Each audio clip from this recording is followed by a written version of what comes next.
Hello, everyone. My name is Wayne Stanley, and I'm the owner of Bo Digital, Title Success, and Railroad Marketing. I keep getting asked a lot lately as we enter this, economy with inflation, stagnation, boom, bust, whatever it may be. There's all these competing thoughts, and I keep getting asked, what about communication internally? What should we be doing? The biggest thing that I can tell folks is that if you're not painting the picture for your team internally, someone is. If people are sitting around waiting for another shoe to drop, that's what they're worried about, and you're losing productivity with every second. You've got to communicate and you've got to be transparent. I know that there are some in various industries that have had to cut staff lately. There are some that are worried about revenue, whether that's quarterly, annually, whatever it may be.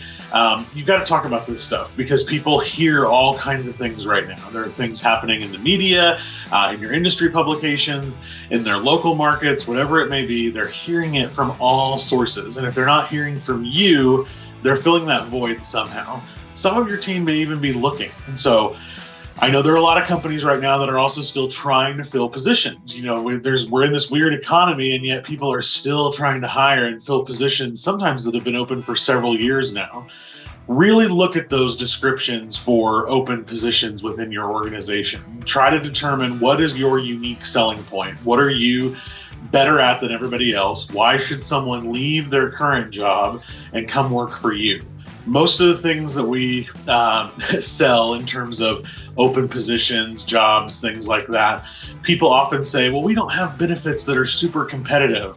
And then they'll name all of these things. I talked about this in our video last week about the direct deposit being super noteworthy for some folks. Every little thing that you offer as a benefit, even if it's not tangible, even if it's not traditional, one of the things that we often hear about with younger folks these days is pet insurance, that sort of thing.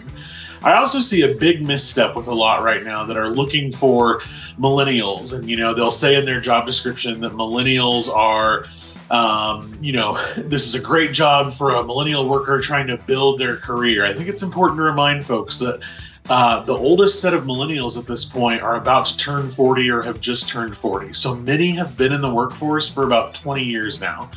I know that that's hard for some people to grasp.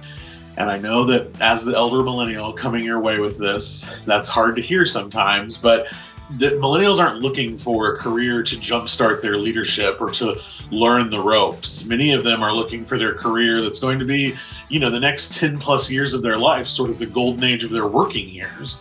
So be thinking about that. Be thinking about how you target folks. If you're looking for someone entry level and younger, it's definitely not the millennial age group. It's everything after that. And it doesn't really matter what bucket of age groups you put it in. What matters is how do you sell your company?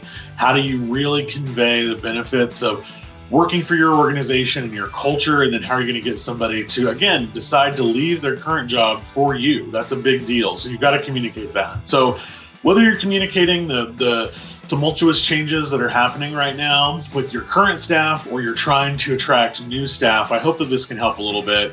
As always, if you want to brainstorm, you can use my Calendly link right here on the bottom of the screen, or you can always email me with Wayne@bodigital.com. Thanks, everyone. Have a great day.